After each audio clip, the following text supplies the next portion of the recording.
su nombre. Así que espero que usted haya venido con ese deseo de adorar el nombre del Señor durante esta noche.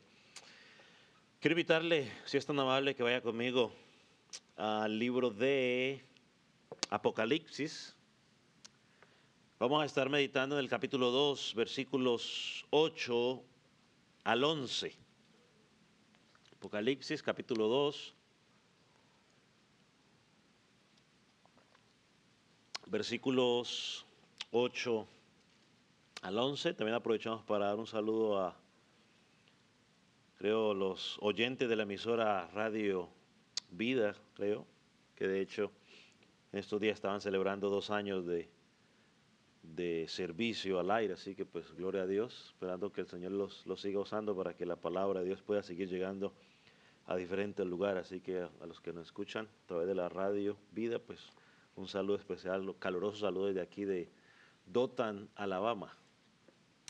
Dice la palabra del Señor de la siguiente manera: escribe al ángel de la iglesia en Esmirna, el primero y el postrero, el que estuvo muerto y vivió, dice esto: yo conozco tus obras y tu tribulación y tu pobreza, pero tú eres rico.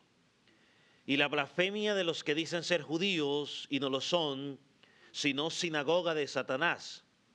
No temas en nada lo que vas a padecer. He aquí, el diablo echará a algunos de vosotros en la cárcel, para que seáis probados y tendréis tribulación por 10 días. Sé fiel hasta la muerte, y yo te daré la corona de la vida. El que tiene oídos, oiga lo que el Espíritu dice a las iglesias. El que venciere no sufrirá daño de la segunda muerte. Padre Celestial, Dios Todopoderoso, Señor, reconocemos que tú eres digno de toda adoración. Señor, en este momento tu pueblo se dispone a meditar en tu palabra, a escudriñar tu palabra. Señor, queremos exponernos a ella, queremos que ella examine nuestras vidas. Señor, y aunque sabemos que fue un mensaje que fue escrito a nuestros primeros hermanos en el primer siglo, sabemos, oh Dios, que podemos sacar algunas enseñanzas para nuestra vida, porque quizás muchas de las situaciones que estaban pasando ellos son las mismas que ha pasado tu iglesia o seguirá pasando tu iglesia hasta que tú regreses por segunda vez. Señor, así que te pedimos que tu Espíritu Santo pueda obrar en nuestros corazones para poder aplicar tu palabra a nuestras vidas. Edifícanos a través de ella, fortalécenos. Señor, y al que no te conoce, llévalo al arrepentimiento. Llévalo a confesar su pecado delante de ti, Señor, para que pueda encontrar perdón, pueda encontrar vida eterna. Señor, permite que lo que hablemos en esta noche pueda ser para la gloria tuya, que pueda ser recibido por tu pueblo como palabra proveniente de ti, no de un hombre. En el nombre de Jesús. Amén. Amén. ¿Puede tomar asiento? Hoy vamos a estudiar la segunda iglesia en Asia Menor, que es identificada como la iglesia de Esmirna. Cuando pensamos en la iglesia de Éfeso, que de hecho pasamos varias semanas meditando en ella, el tema central que apuntaba, digamos, a la iglesia de Éfeso era ¿cuál? El amor, ¿cierto? Ahora cuando llegamos a la iglesia de Filadelfia, la iglesia de Esmirna, estoy pensando en la de Filadelfia, cuando llegamos a la de Esmirna, nos encontramos con un tema central, y el tema central es la tribulación. Es decir, las aflicciones que el pueblo de Dios va a sufrir por causa de aquellos que aborrecen a Cristo y a su iglesia. Las iglesias de Éfeso, o las iglesias, perdón, de Asia Menor, específicamente estas 7 iglesias a las cuales iba dirigida este libro de Apocalipsis, estaban padeciendo aflicción o tribulación de una u otra forma. Usted y yo, en el siglo XXI, como iglesia de Jesucristo, seguimos padeciendo tribulación de una u otra forma. Esta carta que fue escrita a estas 7 iglesias tenía un propósito, y el propósito no era asustarlos, sino que el propósito era alentarlos, alentar sus corazones en esos momentos difíciles que estaban enfrentando como iglesia. Así que de la misma manera, al estudiarlo, este pasaje el libro de Apocalipsis, lo estudiamos con la mentalidad, Señor, de cómo tu palabra puede traer a nosotros consuelo y fortaleza en los momentos que estamos viviendo ahora en el siglo XXI, en particular en el año 2024.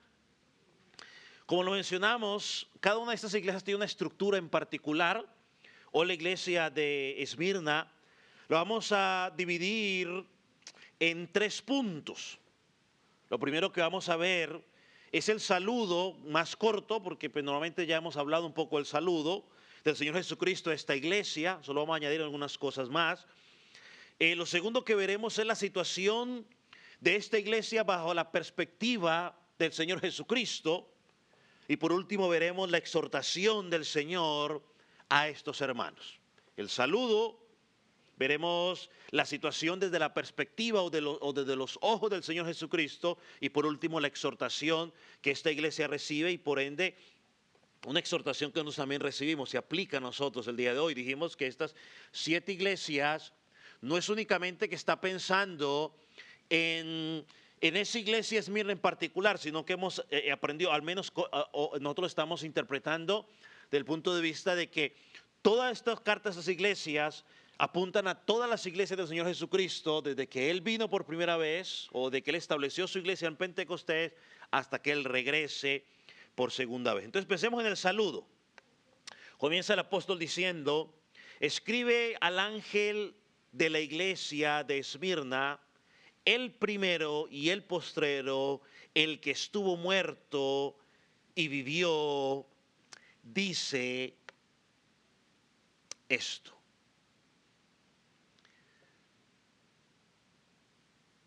Dicen los estudiosos que esta es la primera o es la segunda y la última vez que se habla de la iglesia de Esmirna en el Nuevo Testamento.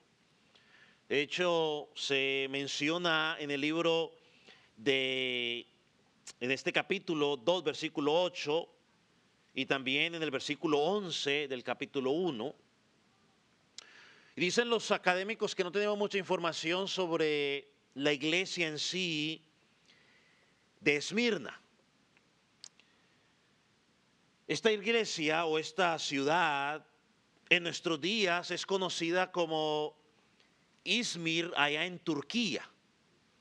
También es conocida también, si usted lo quiere hacer un poco más de investigación, como la perla del Egeo, ¿no? Es conocida esa iglesia, esa ciudad en nuestro tiempo. Dicen que se encontraba más o menos 56 kilómetros al norte de Éfeso. Estaba cerca de Éfeso. Dice que Esmirna, la ciudad en sí, competía con Éfeso, no solo en importancia, sino también en la belleza. O sea, era una ciudad bella. Sin embargo, dicen que Esmirna se sentía más orgullosa porque se llamaban a sí mismos la ciudad más importante de Asia Menor, porque poseían un gran puerto y porque tenían una arquitectura impresionante. O sea, podían construir unas casas o unos templos muy agradables. También era una de las principales rutas de comercio que había en ese momento. Dice que fue fundada más o menos unos 1000 años antes de Cristo. En el 600 antes de Cristo fue destruida por el rey Alíetes, y en el año 290, antes de Cristo, fue reconstruida por Alejandro Magno. Quiero darle un poquitico de reseña de esta ciudad. Dice que tenía un teatro más grande que el teatro que tenía en Éfeso, que podía albergar unas 25,000 personas. Para nosotros hoy, estadios de 25,000 personas, pues ya son pequeños, ¿no? Porque los más grandes meten hasta 80,000 personas. Esta ciudad se encontraba un monte que se llamaba Pagos, y dice que allí había un templo dedicado a Zeus, creo que usted lo ha escuchado, y en el otro templo estaba la diosa de Cibeles. Y una de las cosas que caracterizaba a esta ciudad era su lealtad al imperio romano, o sea, eran leales al imperio romano. Es más, ellos habían construido un templo dedicado a la diosa de Roma. Y dicen los estudiosos que se organizó un concurso para ver cuál de todas las ciudades del imperio podrían construir un mejor templo en honor a los dioses de Roma, y Esmirna ganó ese concurso. Construyó en el 29 después de Cristo un templo para Tiberio, y según los estudiosos se convirtió en el centro de adoración del imperio romano. Cuando escribió la carta de Apocalipsis, dice que Esmirna tenía una población alrededor de 200,000 habitantes. Esmirna tenía una población de muchos judíos, habían muchos judíos allí, y ellos tenían una posición fuerte al cristianismo, especialmente después de que el emperador Nerón incendió al templo y le echó la culpa a los cristianos y empezó la persecución. Entonces los mismos judíos empezaron a perseguir a los cristianos porque ellos predicaban su judaísmo y los cristianos pues predicaban a Jesucristo. No se sabe exactamente cuándo fue fundada esta iglesia, pero algunos piensan de que quizás fue el apóstol Pablo en su tercer viaje misionero, que leemos allá en Hechos 19. Vaya conmigo a Hechos capítulo 19, versículo 26. Dice allí lo siguiente: pero veis y oís que este Pablo, no solamente en Éfeso, sino casi en toda Asia, ha apartado a muchas gentes con persuasión, diciendo que no son dioses los que se hacen con las manos. Entonces dicen los estudiosos que posiblemente Pablo, después de haber pasado por Éfeso, se dirigió a otras ciudades de Asia Menor, incluyendo Esmirna, donde predicó el evangelio, y Dios allí pues le dio la oportunidad de levantar esta congregación. Ahora sí, pensando en nuestro saludo, en el saludo ya hablamos, ¿no? Un ángel al ángel de la iglesia en Esmirna. Para nuestro estudio hemos entendido que ese ángel apunta a sí mismo, es a la congregación desde la perspectiva de Dios. Pero él aquí añade algo que quizás en la primera no vimos, en la primera iglesia, y él dice: el primero y el postrero, el que estuvo muerto y vivió. Estas fueron las mismas palabras que el apóstol Juan escuchó cuando cayó a los pies del Señor rendido, cuando vio la visión o cuando escuchó su voz. Allá en el versículo 17 y versículo 18, cuando dijo: no temáis, yo soy el primero y el último, el que vive y el que estuvo muerto. Como ya estudiamos, cuando el Señor Jesucristo hace referencia al primero y el último, pues está hablando del señorío y de la soberanía del Señor Jesucristo. Está hablando de que Él tiene el control sobre todo el universo. Esta es la misma descripción que encontramos, por ejemplo, en Isaías, cuando Dios se dirigió a su siervo, allá en Isaías 44, versículo 6, dice lo siguiente: así dice Jehová, Rey de Israel y su Redentor, Jehová de los ejércitos: yo soy el primero y soy el último, y fuera de mí no hay Dios. Note que intencionalmente podemos decir que el Señor Jesucristo se presenta a esta iglesia de Esmirna diciéndole, mire, yo soy el soberano, yo tengo el control del universo. Ustedes están pasando por muchas dificultades, por una grande tribulación, pero déjeme decirle, no se preocupen, el que les está hablando es el que tiene el control de los cielos y de la tierra. No hay nadie que pueda detener mi mano. No hay nadie que me pueda decir qué haces y por qué lo haces. Él es el Dios soberano. Y luego añade a estos hermanos, el que estuvo muerto y vivió. Él le está recordando a estos hermanos la realidad de su pasión. Jesucristo fue perseguido. Jesucristo fue golpeado. Fue vituperado. Y a consecuencia de todo eso, murió en una cruz, crucificado como un criminal. Dice que lo colgaron al lado o en el medio de dos criminales. Pero todo eso lo hizo, y la escritura ya hoy tenemos la revelación completa, lo hizo ¿por qué? Por amor. Por amor a usted, por amor al Padre, y lo hizo cumpliendo la voluntad perfecta de Dios.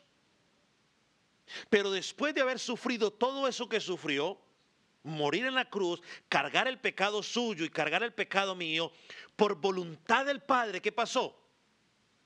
Volvió a la vida. Eso es lo que dice Hechos capítulo 13, versículo 15, no tienen que buscarlo. Dice que Dios lo resucitó de entre los muertos, ahora vive. Y lo hemos dicho en varias ocasiones, el cristianismo es la única religión que profesa que su Dios vive, murió y resucitó. Que su fundador murió y resucitó. En Apocalipsis 1:18, que ya lo estudiamos, dice que Él vive por los siglos de los siglos. Una vez más, el soberano se dirige a esta iglesia, una iglesia que estaba siendo perseguida, una iglesia que estaba sufriendo las persecuciones de los impíos, aquellos que decían ser pueblo de Dios, la persecución de los romanos, y le dice, no se preocupen, el Todopoderoso, el que vive, está con ustedes. Y mire que termina diciendo al final, el que estuvo muerto dice esto. Creo que esa es la palabra que ya estudiamos hace un rato, que decía, que era la palabra que usaban en el Antiguo Testamento los profetas, cuando decía, así dice el Señor. Entonces la descripción que Dios da en este saludo a estos hermanos, pues simplemente tiene un propósito. ¿Y cuál es el propósito?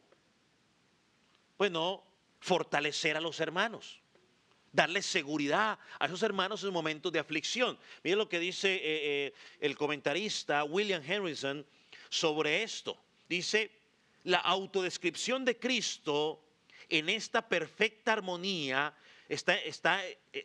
la autodescripción de Cristo está en perfecta armonía con el carácter general del mensaje. Cristo, el conquistador de la muerte, el siempre vivo, se estaba dirigiendo a ellos.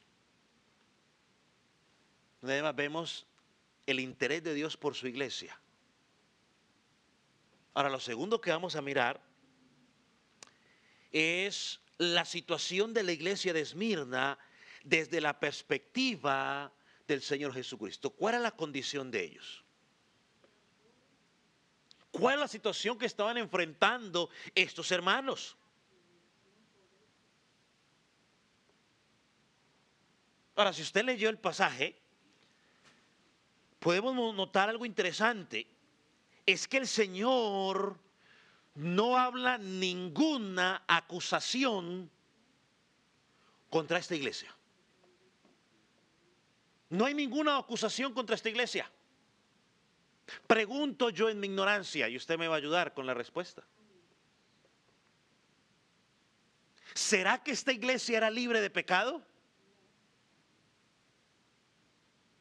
¿Será que era tan perfecta que ellos no hacían nada? O sea,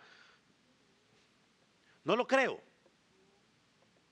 Como en cualquier congregación, estaba formada por hombres y mujeres que, aunque han sido justificados, adoptados y están en proceso de santificación, pues todavía tenemos remanente de pecado y pecamos. Así que en esa congregación sí, habían hermanos que pecaban, de pronto tenían algunos problemas en la congregación. Y Cristo conocía sus faltas sin duda o sus pecados, pero decidió en esta carta no corregir esos pecados, pero en lugar de ello decidió darles una confirmación, no solo de lo que estaban pasando en el presente, sino de lo que les iba a suceder en el futuro próximo. Entonces, por favor, nadie va a pensar que, bueno, es que la iglesia de Esmirna no tenía ningún pecado. No lo tenían, pero Dios en su soberanía decidió no decir nada. Miren lo que dice el versículo 9. Yo conozco tus obras y tu tribulación y tu pobreza, pero es rico. Y la blasfemia de los que dicen ser judíos y no lo son, sino sinagoga de Satanás. No temas en nada de lo que vas a padecer. He aquí el diablo echará a alguno de vosotros en la cárcel para que seáis probados y tendréis tribulación por 10 días. Sé fiel hasta la muerte y yo te daré corona de vida. Ahora, cuando usted lee esa descripción, usted dice, bueno, ya entiendo por qué el Señor decidió quizás en su misericordia no confrontarlos por los pecados que estaban teniendo. Porque lo que dice que estaban pasando sus hermanos no era nada a la ligera. ¿O qué cree usted? Mire cómo comienza. Yo conozco tus obras. Esto nos recuerda que Jesús, el Señor Jesús, Él conoce todo de sus iglesias, porque como ya estudiamos, Él está en medio de su iglesia. Nadie conoce la iglesia o sus iglesias mejor que el Señor Jesucristo. Los académicos dicen que cuando dice yo, y después dice, al menos la Reina Valera, dice, y yo conozco tus obras y tu tribulación. O cuando dice yo conozco tus obras, perdón. Los estudiosos dicen que una mejor traducción sería yo conozco tu tribulación. Claro que el Señor conoce las obras de la iglesia, ya lo estudiamos en Efesios, todo lo que la iglesia hace, porque Él es omnipotente, su omnisciencia, perdón. Pero eso no es lo que el Señor está diciendo aquí. Lo que el Señor está diciendo aquí a esta iglesia, o le está comunicando a sus hermanos, es que Él conoce su aflicción y la opresión por la cual estaban pasando. Yo la conozco. El domingo lo hablamos un poco, el próximo domingo también lo mencionaremos. Hermano, tenemos un sumo sacerdote que se compadece de nosotros porque Él sabe a ciencia cierta que exactamente la aflicción y la opresión que tú y yo estamos pasando. Y Jesús no la conoce meramente como un conocimiento intelectual, porque lo conoce todo, sino que se refiere a un entendimiento compasivo y cercano de la realidad que estaban viviendo. El Señor Jesús, como el soberano, conocía plenamente lo que la iglesia estaba padeciendo. Él conocía su tribulación y eso lo llevaba a ser compasivo por ellos. No solo era un problemita en sí, no era una multitud de dificultades que estaban enfrentando sus hermanos, como vamos a mirar más adelante. La iglesia abarca muchas dificultades. Dice Richard Phillips sobre esto, que esa tribulación implica que vivían bajo la presión de una gran opresión. Vivían bajo la presión de una gran opresión, imagínense. O sea, no era algo para tomar a la ligera. Para que la gente diga, es que la iglesia no pasa por tribulación. Vaya, pregunte a los hermanos en China. si no están en tribulación? Usted ha escuchado al pastor Pacheco cuando viene, nosotros estudiamos con un compañero que él fue a Turquía, de hecho, a Turquía como misionero, pero no pueden entrar como misioneros, porque si entran como misioneros, no lo pueden agarrar con una Biblia, porque una sola Biblia que lo agarren a usted allá da cárcel. Y él llevaba una cantidad de Biblias, él dice que la llevaba en el baúl del carro. Y Dios de una obra, él dice, yo no sé si fue que es que las escondió Dios para que él no las viera, o simplemente el que las vio tenía algo del cristianismo y no me dijo nada. Solo sé que le dije que lo dejaron pasar. Vaya pregunta en África, donde está el islamismo, el budismo.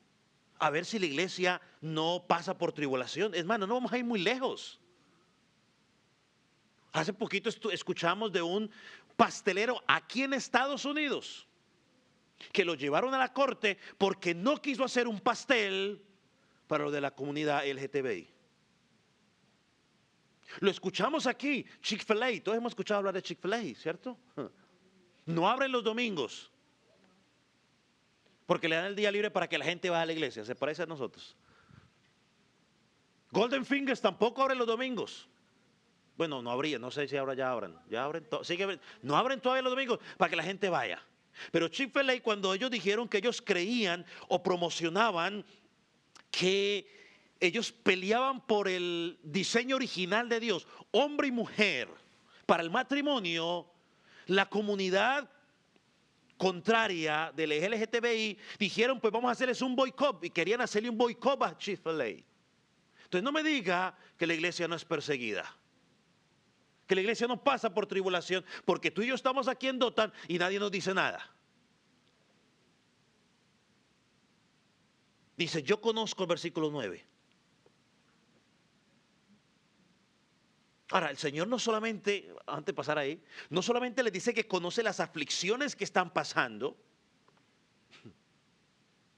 sino que les va a decir lo que van a enfrentar más adelante. Versículo 9. Yo conozco tus obras y tu pobreza, pero tú eres rico. Y la blasfemia de los que dicen ser judíos y no lo son, sino que son sinagogas de Satanás. La estructura del texto nos indica que la tribulación de la iglesia consistía en pobreza y blasfemia de los falsos judíos o de los que decían ser judíos o que decían ser creyentes. Entonces Dios está reconociendo aquí que la pobreza de estos creyentes era parte de su situación actual. Y el término que se usa para pobreza allí, dicen los estudiosos, que en el original es un término griego fuerte que habla de pobreza extrema. Es la misma palabra que el apóstol Pablo usa en Corintios para escribir al Señor Jesucristo. 2 Corintios capítulo 8, versículo 9.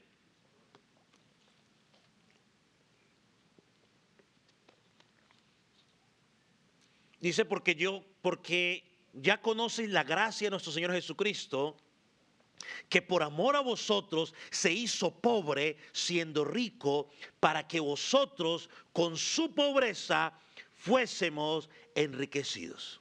Cristo, siendo en forma de Dios, no estimó ser igual a Dios, sino que se despojó de todo eso, se hizo hombre, 100% hombre, abrazó la pobreza para enriquecernos espiritualmente. Ese cuento que enseñan por ahí que es que Dios era rico o que Jesús era rico, hermano, no creas esas mentiras del enemigo para manipular. Es más, si la doctrina si la enseñanza está mal llamada evangelio de la prosperidad fuera bíblica, esto hubiera sido un buen momento para que Jesucristo hubiera dicho, mire, y ustedes por su falta de fe es que están en pobreza. Porque eso es lo que dicen, no, es que es por falta de fe, es que usted le falta fe, por eso no prospera. No, la pobreza de estos hermanos era consecuencia, ¿a qué? A Cristo. Hay al menos, por lo menos 3 factores que nos hablan de la pobreza de estos hermanos. La primera, era el rechazo a la adoración pagana y el culto imperial.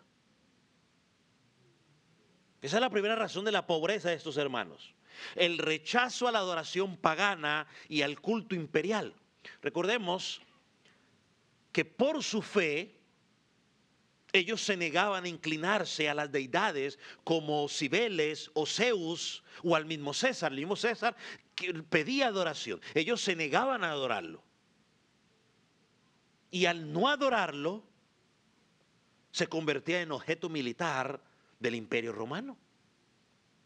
Esta postura de no adorar a los dioses paganos les impedía avanzar en su economía y les impedía avanzar socialmente en la sociedad de Esmirna. Mira lo que dice este comentarista.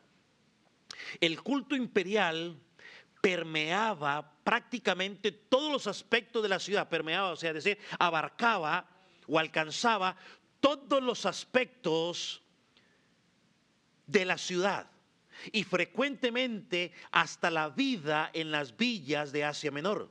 Las personas solo podían aspirar a la prosperidad económica y a un mejor estatus social participando de algunas formas en el culto romano. Entonces, como no participaban de los cultos romanos, pues entonces no podían avanzar.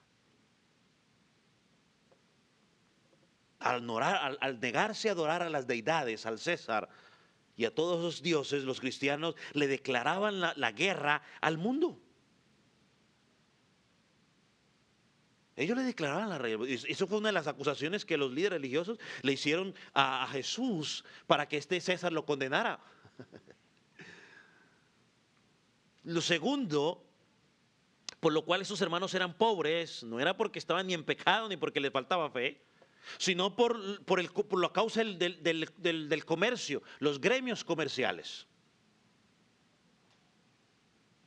Dicen los estudiosos que en la antigüedad nadie podía ejercer un oficio si no pertenecía a algún gremio.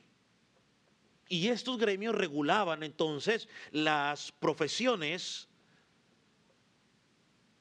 y estas se mezclaban con lo que tenía que ver con lo social y lo religioso. Por ejemplo, si un cristiano era panadero, él tenía que pertenecer al gremio de los panaderos. Pero para eso tenía que participar en las ceremonias religiosas que hacían ellos. Si no participaba, lo excluían. Es como el ejemplo que les puse, cuando le quisieron hacer un boicot a Chick-fil-A. No les compremos. Si la gente hubiera comprado eso, entonces ¿qué pasa con Chick-fil-A? A la quiebra. Pero Dios honra a los que lo honran. Entonces, si ellos se rehusaban a participar de esas ceremonias religiosas, a cualquiera de estos gremios, eran expulsados. Había un ambiente hostil, por ello los empezaban a perseguir. Entonces, sería difícil para ese cristiano ganarse la vida. Por lo tanto, muchos de ellos terminaban en la indigencia, sus negocios terminaban quebrando, había pobreza. ¿Por causa de qué? ¿Falta de fe? No, por causa de Cristo. A ese no le compro porque ese es cristiano. Y el que le compre a ese cristiano, ¿qué pasa? Va a sufrir las consecuencias. Entonces la gente dice, uy, mejor no les compro.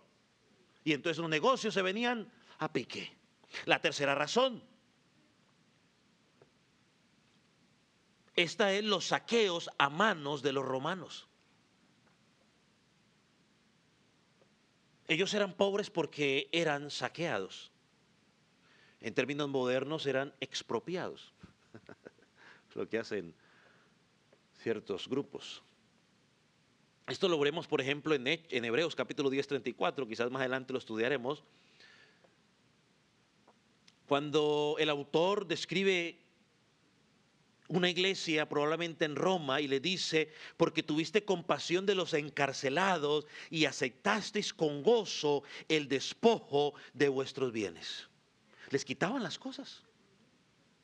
Y a todo el que vendían preso, muchas veces por eso Jesucristo dice, no os olviden de los presos, porque si estaba preso por causa de Cristo, si usted iba a visitarlo, ¿se arriesgaba qué?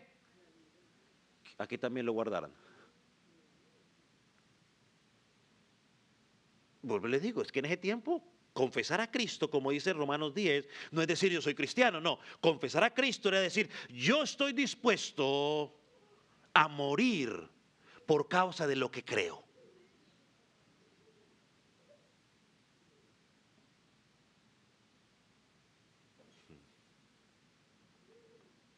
Entonces el cristianismo era considerado una religión prohibida en el imperio. Entonces los creyentes eran víctimas de violencia, eran víctimas de robos.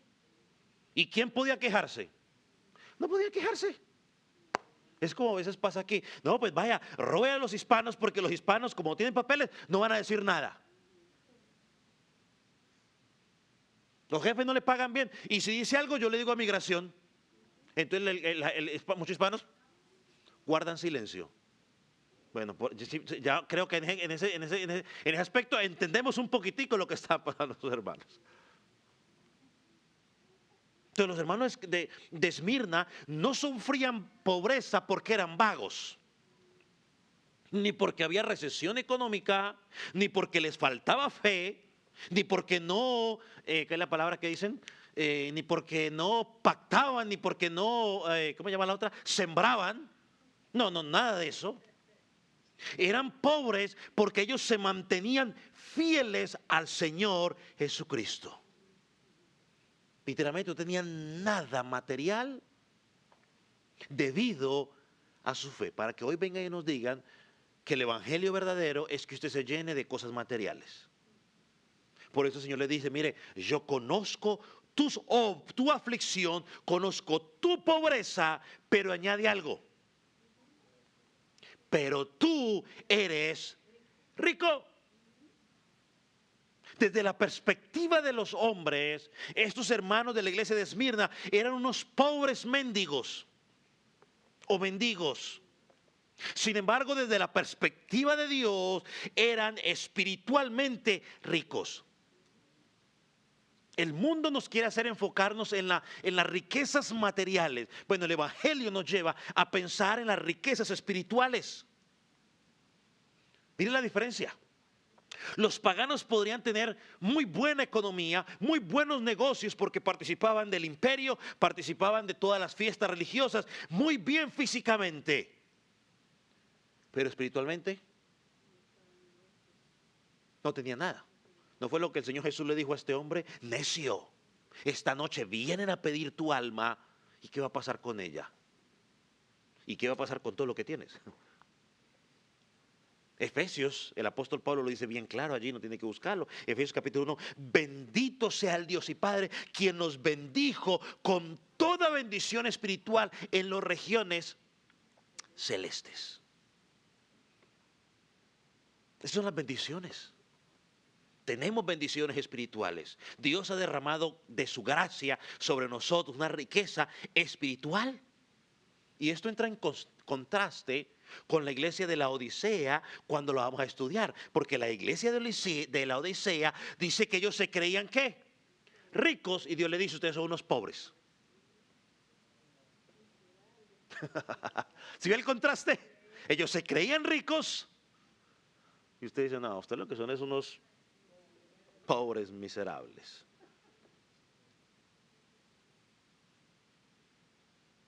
Dice William Henderson que esta iglesia de Esmirna, aunque pudiera parecer pobres, realmente eran ricos en posesiones espirituales, en gracia y en los gloriosos frutos de su fe.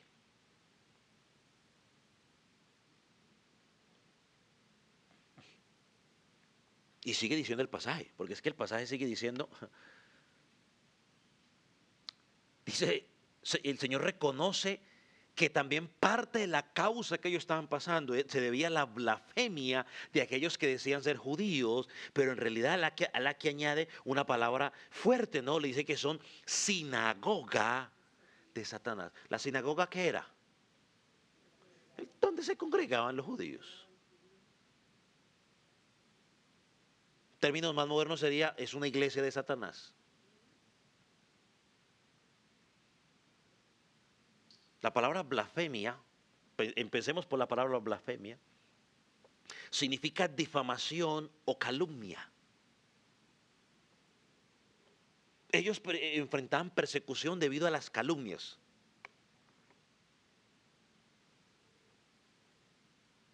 Hasta la década de los 60, después de Cristo, los cristianos gozaban de cierta, o hasta los 70 por ahí, gozaban de cierta aceptación en el Imperio Romano, porque tenían cierta conexión con el judaísmo, y el judaísmo pues era una religión aceptable o aceptada. Sin embargo, en el 70 o después del 70, cuando el emperador Nerón culpó a los cristianos del imperio de Roma, creo que eso ya lo hemos estudiado en alguna ocasión, el cambio fue drástico. El cristianismo pasó de ser considerado una religión, pues pasó a ser una religión prohibida, y los cristianos empezaron a ser acusados de todo tipo de acusación. Y la mayoría de las acusaciones, ¿sabe de dónde venían? De los judíos. Porque ellos los acusaban de blasfemos que blasfemaban contra Dios. Eso lo encontramos en Hechos, lo podemos ver, por ejemplo. Y estos judíos empezaron a incrementar su persecución y acusaban a los cristianos de canibalismo. Y pastor, pero ¿cómo así? ¿Por qué los acusaban de canibalismo? Bueno, simplemente porque ellos malinterpretaron la cena del Señor. Cuando decimos que comemos su cuerpo y su sangre, decía, mire, están comiendo el cuerpo y la sangre de Cristo, son unos caníbales. Ajá. Canibalismo. Los acusaban de eso. Ahora nosotros como iglesia cristiana entendemos y no enseñamos, no creemos en lo que enseña Roma, que se llama la transustanciación, ¿no? Que enseñan que en el momento que cuando el sacerdote bendice la hostia y bendice el vino, automáticamente se convierte en el cuerpo y la sangre de Cristo. Bueno, la Biblia no enseña eso, es un símbolo del cuerpo y la sangre de Jesucristo, es lo que creemos los cristianos. Los acusaban de inmoralidad, los acusaban de... ¿cómo se llama ese cuando hay relaciones entre hermanos? Incesto. Los acusaban de incesto. ¿Pero para qué los acusaban de incesto? Porque estaban casando entre hermanos. Y no hermanos de carne, porque como nos llamamos hermanos en la fe, entonces están casando entre hermanos y los estaban acusando de incesto. Y deslealtad porque no adoraban a César. Años después mataron a Policarpo, uno de los pastores. Según la narración, dice que el procónsul romano denunció a Policarpo de ser cristiano. Y empezaron a perseguirlo para matarlo. Dice que lo encarcelaron y pedían que lo soltaran a los leones, porque ellos, los cristianos, los tiraban a los leones. Recogieron leña para hacer hoguera, y dice el historiador que lo hicieron, adivine cuándo. Bueno, adivine no.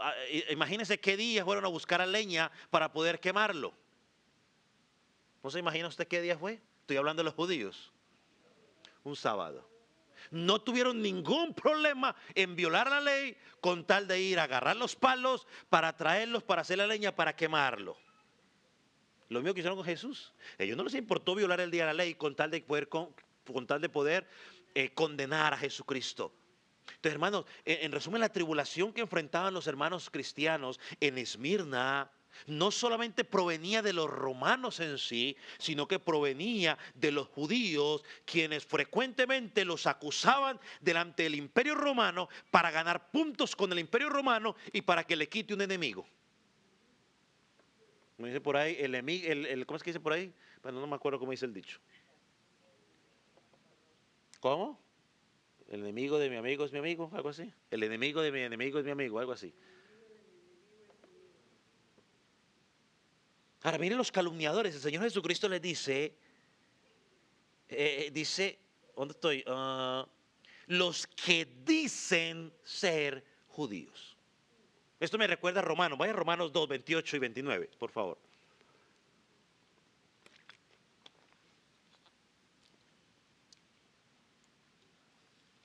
Porque no todo el que dice es judío, no todo el que dice cristiano es cristiano.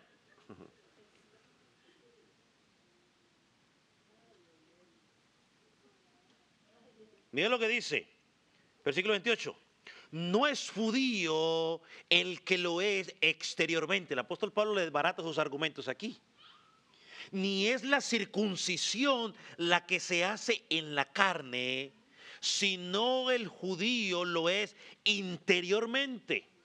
La circuncisión es la del corazón, en espíritu y no en letra.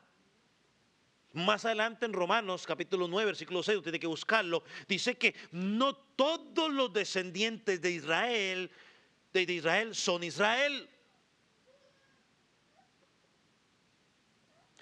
El mismo Señor Jesús le dice, ustedes dicen ser judíos, pero no lo son. Ellos se consideraban judíos simplemente porque eran descendientes de la sangre de Abraham, pero ante los ojos del Señor Jesucristo no lo eran. Y muchos, igual que muchos, el Señor Jesucristo más adelante le dice, vosotros sois hijos de vuestro padre el diablo. No, un momento, nosotros somos hijos de Abraham. Y Jesús le dice, no, ustedes no son hijos de Abraham, ustedes son hijos del diablo. Como dijo un pastor por ahí, nadie anda huérfano. O usted es hijo de Dios o usted es hijo del diablo. No hay nadie huérfano. No hay hijastros, nada de esa cuestión. O es hijo de Dios o es hijo del diablo. Pastor, ¿dónde sale eso? De la escritura. Jesucristo le dijo, vosotros sois, vuestro padre es el diablo. Los verdaderos judíos son aquellos que no ven la religión como algo que les pertenece de un pueblo físico, sino es un pueblo espiritual. Es aquellos que han creído en Jesucristo como su Señor y como el Salvador de sus vidas. Aunque ellos se autodenominaban sinagoga de Dios, Dios los llama aquí, ustedes son una sinagoga de Satanás. Por ejemplo, en Juan capítulo 8, tiene que buscarlo, allá les llama hijos del diablo. No, somos hijos de Dios. No, él le dijo, no, ustedes no son hijos de Dios. Jesús le dice, yo sé que son descendientes físicos de Abraham. Sin embargo, ustedes son hijos de Abraham, pero procuran matarme. Y él añade ahí, porque mi palabra no encuentra cabida en vuestros corazones. Eso está en Juan capítulo 8. Entonces, por lo tanto, mis hermanos, lo que aprendemos es que lo importante no es si tú eres hijo físico de Abraham, sino si la palabra de Dios está encontrando cabida o lugar o morada en tu corazón, en tu mente. El Señor los llama hijos del diablo, sinagogas de Satanás. Porque en lugar de estar al lado de Dios, en lugar de estar promoviendo las enseñanzas de Dios, en lugar de estar ayudando al pueblo de Dios, se estaban oponiendo al pueblo de Dios. Era una sinagoga de Satanás.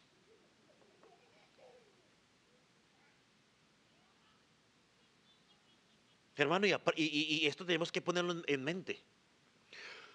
Toda persona, debía habérselo puesto allá, pero bueno, toda persona u organización que se oponga a Cristo o que no predique a Cristo como el centro de su mensaje, mis hermanos, es una sinagoga de Satanás o es una iglesia de Satanás. Iglesia de Satanás no solamente los que dicen que abiertamente prueben el satanismo, que andan con camisas negras, con uñas pintadas y un montón de cosas. No.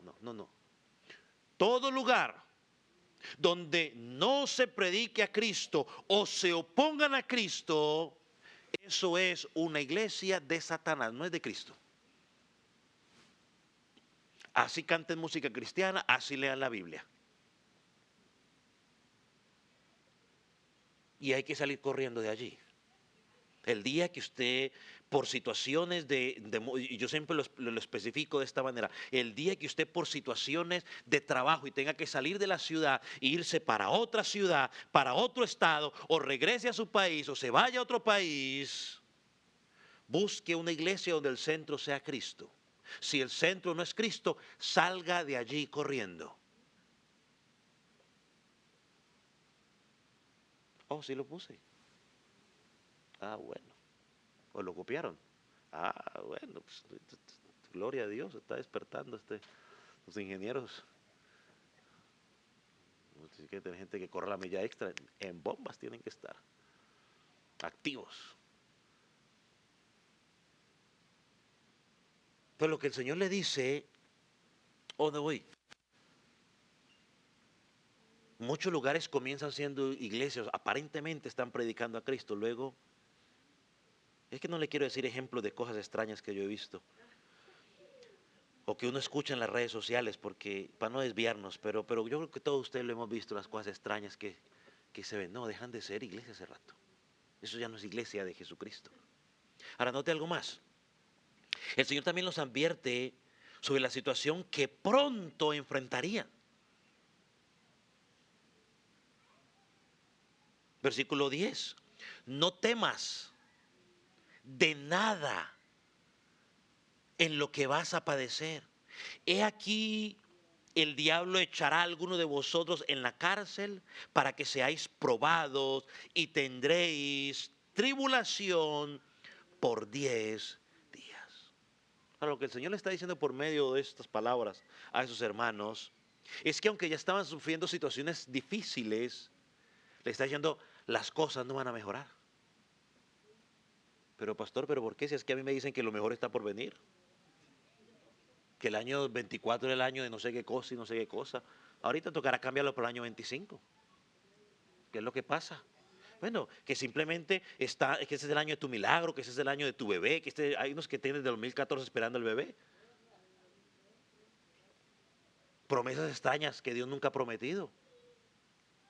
Esperando la casita de lo mismo, una cantidad de cosas porque les apelan a la avaricia,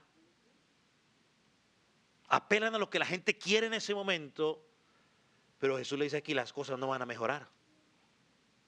Según el pasaje, no yo, el mismo Señor dice que Satanás arrojará a muchos de ellos a la cárcel.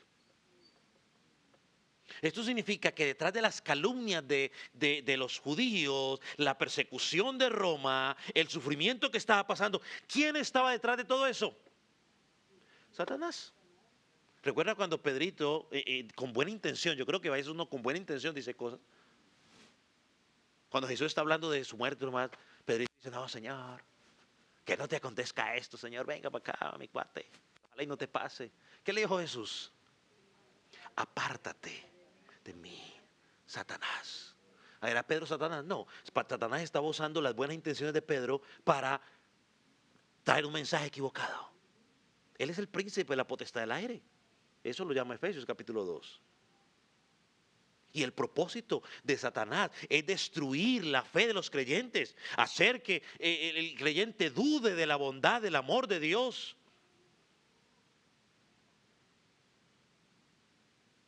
Sin embargo, a pesar de que todo está pasando, cuando recordamos lo que dice al principio, el primero y el último, recuerda que aunque Satanás nos hace la vida imposible, nos pide para zarandearnos, Él está bajo el control o la autoridad del Señor Jesucristo. Él es el primero, Él es el último. El Rey del universo. Y a pesar de que Satanás puede usar sus artimañas, Dios permite eso en su propósito. ¿Sabe para qué? Para probar la fe de los verdaderos creyentes. Porque es que mire lo que dice el pasaje. El pasaje dice, no tengo por lo que hace aparecer, dice, para que seáis probados. Si yo pensé que con mi ser cristiano todos mis problemas iban a terminar. Que nunca más me iba a faltar el trabajo. Que nunca más me iba a faltar la comida. Que nunca más me iba a enfermar. No, pues eso es así, todo el mundo se haría cristiano. hay un propósito en las pruebas, en las dificultades. Dios nos va a probar. Es Dios el que nos somete a la prueba. Y en la prueba muchas veces sale a la luz el que es un verdadero creyente, y el que es cizaña también sale a la luz. Entonces el propósito era fortalecer a los creyentes, fortalecer su fe, santificarlos, acercarlos. Muchas veces en el medio de las dificultades, de las pruebas, somos santificados y nos permite acercarnos más y más a Dios. Mira lo que dice el apóstol Pablo en Romanos 5, versículo 3 al 5. Dice, y no solo esto, sino que también nos gloriamos en la tribulación. A ver un momentico, ¿será que Pablo es masoquista?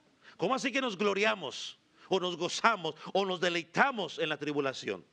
¿Por qué? Él entiende, dice, sabiendo que la tribulación que produce paciencia. Oh Señor, te pedimos que nos des paciencia. Necesito paciencia porque no aguanto a mi esposo. Y el esposo se le vuelve más turbulento. Oh, paciencia, Señor, para soportar al pastor. Y el pastor se pone más turbulento. Y usted sigue clamando por, ay Señor, dame paciencia para, esta está fácil, ¿no? Esta es más conocida. Señor, dame paciencia para aguantar a mi hermano en Cristo. Y el hermanito en Cristo, en vez de mejorar, se empeora. Le hace más la vida imposible. Más te fastidia. Y tú sigues, Señor, y peleas en el lugar de decir, Señor, pues hombre, yo voy a entender que se está empeorando, es para probar mi paciencia. Y dice que esa paciencia prueba. O sea, está probando si lo que estás aprendiendo los domingos, los miércoles o en tu devoción diaria, o el pastor que estás escuchando en las redes sociales, es para probar si lo que estás aprendiendo, lo estás poniendo en práctica. Y dice que esa prueba produce, ¿qué dice aquí? Esperanza. Y la esperanza no avergüenza. Porque el amor de Dios ha sido derramado en nuestros corazones por el Espíritu Santo que nos fue dado. Hermano, Dios permite las tribulaciones para aumentar nuestra esperanza y hacernos más conscientes de su propósito. Y la historia muestra, usted puede leer la historia de la iglesia, muestra que cuando los romanos encarcelaban a los cristianos, en la mayoría de los casos era para ejecutarlos. Por eso la exhortación del versículo dice también, sigue diciendo, sé fiel, ¿hasta dónde? No dice sé fiel hasta que las cosas se coman muy complicadas. No, sé fiel hasta la muerte. Y le dice eso, ¿sabe por qué? Porque quizás muchos de ellos iban a morir. Nosotros debemos luchar contra carne y sangre. Los creyentes del Mirna solamente podían ver a los judíos, a los romanos, pero detrás de ellos habían principados que impulsaban eso. Eso dice Efesios. La obra de las tinieblas. Sé fiel. Pero a veces nosotros no, mejor dicho, no digo lo que voy a decir, sigo diciendo aquí mejor. Dice que, y el Señor los consuela. Porque dice, y tendréis tribulación por 10 días. Ah, pastor, pues 10 días es poquito. Listo, 10 días. Un momento, pueblo. Aquí, estos 10 días, estamos frente a un libro simbólico. Así que estos 10 días no son literalmente 10 días de 24 horas. No son 2 semanas. No está hablando de que vas a tener tribulación por 2 semanas y a las 2 semanas se te van a quitar. Señor, un perdón. ¿Son días hábiles o también involucra días festivos? Sábado y domingos. No, hermano. Aquí no estamos hablando de 2 semanas, que es lo que cubre esos 10 días más o menos. No, por favor. Que nadie entienda eso de esa manera. Es un contraste, o lo que nos está diciendo aquí es que es un periodo corto de tiempo. O sea, que la tribulación va a ser corta. ¿Cuánto es corto? Yo no sé cuánto es corto. Yo no le podría decir a usted cuánto es corto. Que va a ser corta. Que Dios tiene el control de ello, tiene que descansar porque comparado con la eternidad, eso que va a pasar es corto. Ese corto puede ser 1 año, 2 años, 3 años, 4 años, 5 años, 10 años. Puede ser 2000 años, porque llevamos 2000 años y Cristo no ha llegado.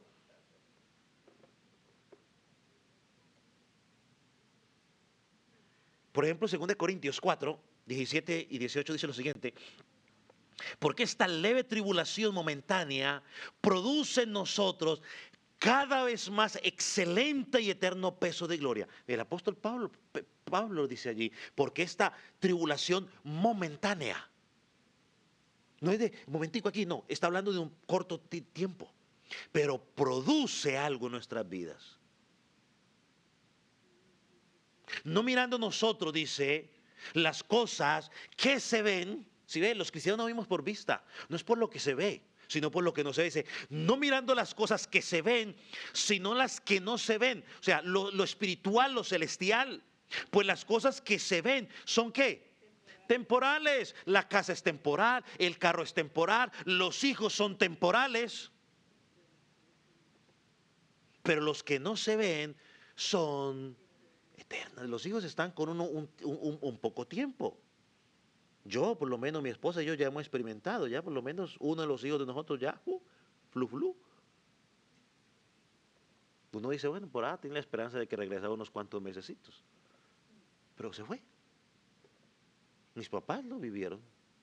Se fue el primero, el del medio, luego se fue el mayor y luego se fue el menor. Y quedaron como empezaron. Son temporales, dice. Todo es temporal, pero lo espiritual es eterno. Hasta tu cónyuge es temporal porque se puede morir antes que tú. Hermanos, aunque enfrentemos 10 días de tribulación, y cuando digo 10 de tribulación es un periodo corto de tribulación, siempre llegará el día 11, donde Dios librará a su pueblo. Dice el apóstol Pablo que las aflicciones de este tiempo jamás se compara con la gloria que ha de venir. Y yo pensaba también, esa tribulación breve, ¿no? Pensando un poco en el Antiguo Testamento, en el libro de Daniel. ¿Se acuerda cuando Ananías, Misael, Azarías y Daniel, estos 10 jóvenes, no quisieron comer comida del rey y se pusieron a prueba, comiendo legumbres y agua? ¿Qué pasó al final de ese periodo? Dice que se veían mejor comidos, su rostro era diferente. Hermano, Dios respalda a su pueblo. Entonces, de la misma manera, los hermanos de la iglesia de Esmirna, si confiaban en Dios, Dios los iba a fortalecer de la misma manera como fortaleció a Daniel y a sus amigos. Y cuando ellos fueron echados al horno de fuego, Dios los fortaleció. Pasaron por la tribulación, sí. ¿Fue difícil para ellos? Claro que sí. Pero Dios estuvo allí, hermano. Dios va a estar contigo. Dice, sé fiel hasta la muerte.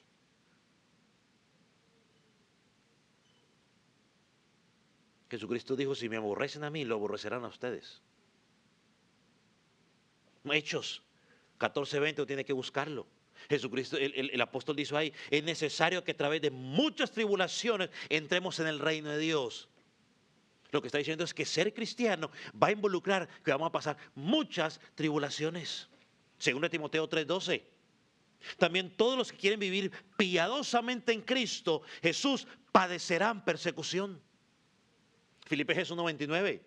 Porque a vosotros Jesús nos ha concedido a causa de Cristo no solo que creáis en Él, sino que padezcáis por Él.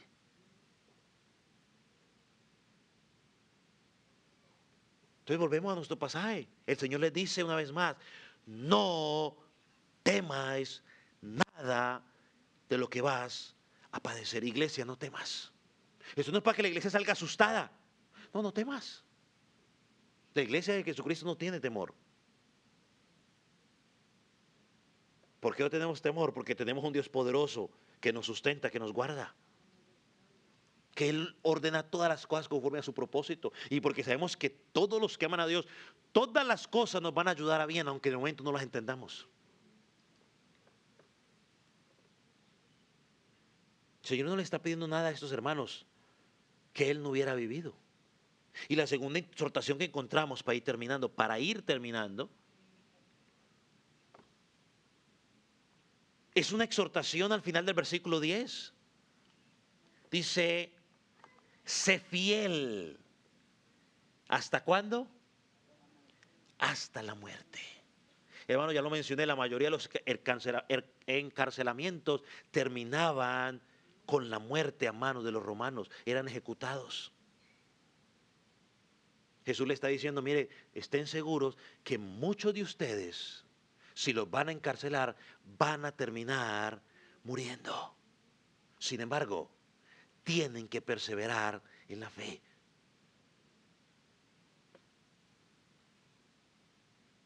Para Jesús es mucho más importante que seamos fieles a Él que estar vivos. Y lo dije la semana pasada y lo vuelvo a decir hoy. Si alguien no es capaz de sacrificar un miércoles, que llega del trabajo cansado para venir al templo con la congregación, que no diga que está dispuesto a que lo maten por causa de Cristo. Cuando le pongan la pistola aquí o lo encarcelen, yo creo que no va a decir que no. Va a decir, no, yo iba allá porque me invitaban. Yo prefiero vivir. Perdóneme.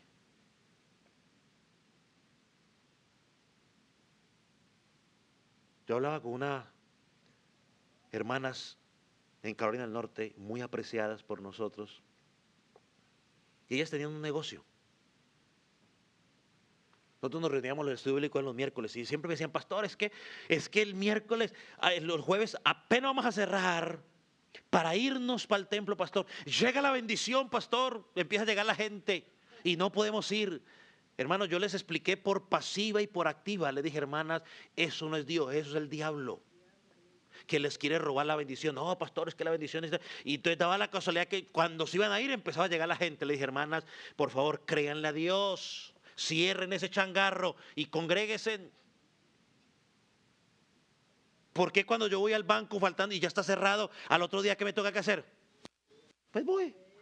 ¿Cuál es el miedo? Créale a Dios, pero la gente no le cree a Dios. No, porque es la bendición, porque es el chequecito, hay que agarrarlo para pagar la semana, que no sé qué. Créanle, por eso están como están.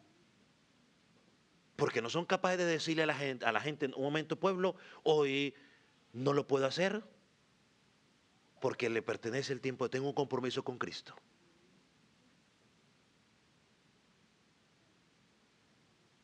Y los domingos más que lo mismo, porque los domingos aplicaban la misma historia. Por pasiva y por activa le expliqué, nunca entendieron. Entonces yo digo, bueno, pues Señor, algún terreno de espinas, piedras o terreno duro será ese. Alguien dijo, la fidelidad no contempla la grandeza o pequeñez de aquello en lo que uno tiene que ser fiel, sino que contempla la grandeza del Dios al que tenemos que ser fiel. El que es fiel en lo poco, el fiel en lo mucho. El que es fiel en un negocio que solamente hace $100 al mes, es fiel en un negocio que haga $10,000 al mes. El que no es fiel en lo pequeño, tampoco es fiel en lo mucho. Y el que no es fiel en lo mucho, tampoco es fiel en lo poco. No somos fieles. Somos fieles, al contemplar la grandeza del Dios al que tenemos que ser fieles. Yo le hago la pregunta a usted. ¿Qué tan fiel es usted? Cuando juzgamos nuestro estándar de fidelidad, le pregunto, ¿eres un discípulo fiel a Cristo?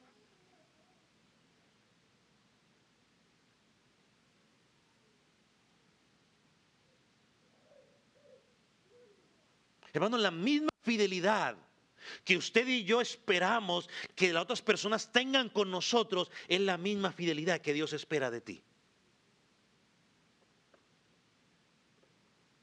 Ahora la pregunta, la verdadera.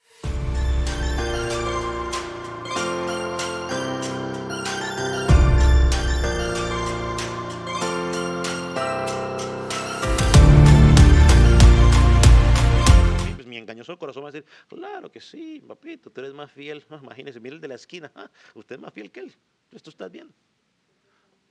No, siempre vamos a ser mejores que ellos. La pregunta es, ¿me considera el Señor Jesucristo fiel? Hermanos, si no lo somos fieles en lo poco, no seremos fieles cuando las cosas grandes se nos demanden. Así que estos hermanos tenían una misión de no dudar, de no doblegarse, sino de perseverar. Jesucristo dijo, si alguno quiere venir en pos de mí, niéguese a sí mismo, tome su cruz y cuando tenga tiempo me sigue. Sígame. Y es un imperativo. No es una orden. Sígame. Los discípulos dicen que dejaron todo y empezaron a seguirle. Todo. Dejaron la pesca, dejaron todo y empezaron a seguirle. Hermano, la vida cristiana es una continua muerte de nosotros mismos y al mundo. Y esto es precisamente lo que esos hermanos tenían que hacer. Tenían que morir constantemente. Ahora yo no entiendo, no sé si usted de pronto entienda claramente esta declaración, que la vida cristiana es una muerte continua de nosotros mismos y al mundo. Pero si no me la entiende, yo le voy a decir a usted lo que implica. Iba a hablar un poco más de ellos, pero simplemente lo voy a mencionar por cuestiones de tiempo. Se lo voy a mencionar rápidamente.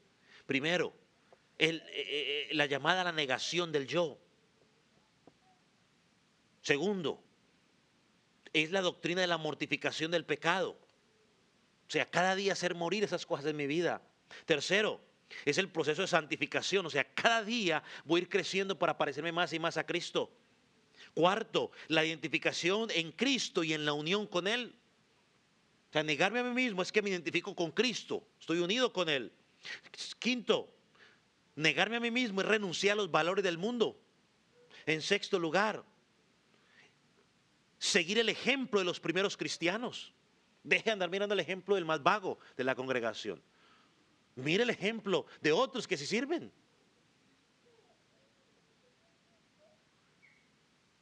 Entonces la vida cristiana no es únicamente el arrepentimiento inicial. Pastor, ya creí en Jesucristo, Él es mi Salvador, ya me arrepentí, ¿qué más quiere que haga? No, ese es el principio. Es un proceso continuo de muerte al pecado, muerte al mundo, muerte a mí mismo y vivir para Él.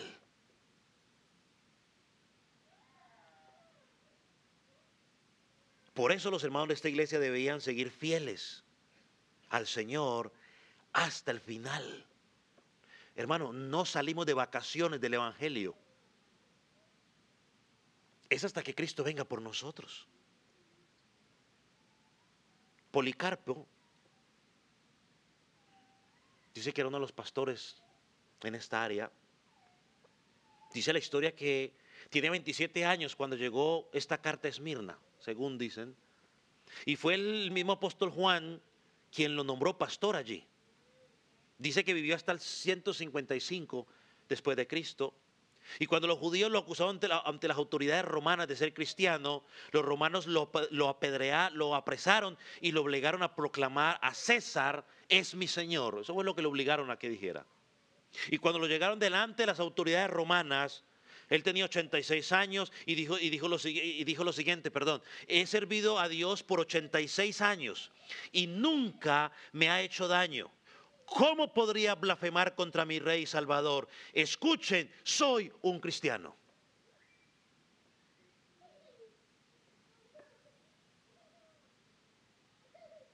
Se encendió el procónsul, las autoridades. Lo amenazó de muerte, de echarlo a las fieras. Y mire lo que le contestó Policarpo. Llámalas, pues no estamos acostumbrados a arrepentirnos de lo bueno para hacer lo malo. Le iba a echar los leones, pues dijo, tráigalas.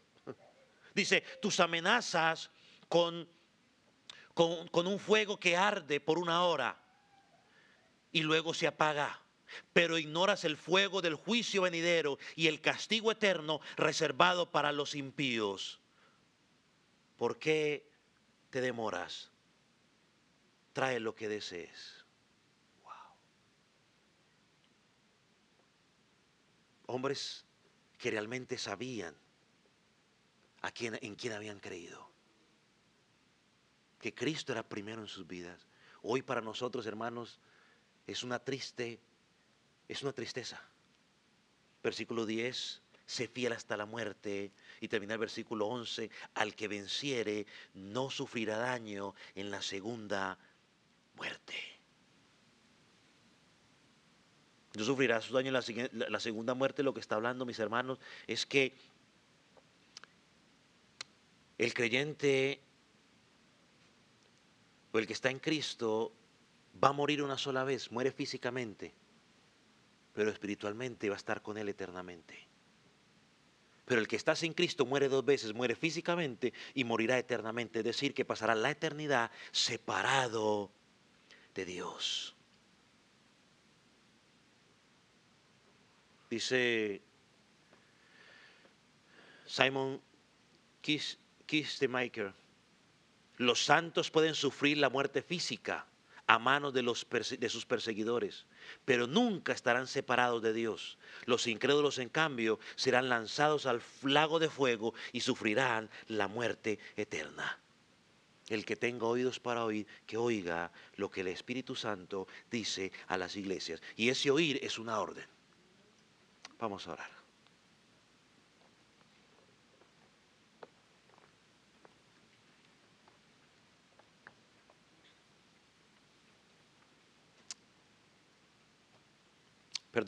Señor, gracias por tu palabra.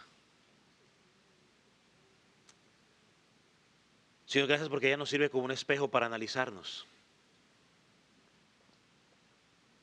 Señor, porque a veces las cosas que padecemos son pocas comparadas a las que han padecido algunos hermanos nuestros o las que algunos están padeciendo en este momento por causa tuya. Señor, ayúdanos a mantenernos fiel. Señor, tú buscas hombres y mujeres fieles, no personas satisfechas, sino hombres fieles. Señor, ayúdanos cada día a serte fiel. Señor, queremos ser fieles en lo poco. Señor, para que cuando venga lo mucho también podamos ser fieles. Señor, llévanos a examinar nuestra vida constantemente. Señor, y la exhortación que encontramos en este pasaje también sea para nosotros hoy, la iglesia del Calvario. Padre, gracias por tu palabra. Señor, aquel que no te conoce, oramos para que hoy pueda tu poder obrar en su vida. Señor, en el nombre de Cristo Jesús, quedamos en tus manos. Amén.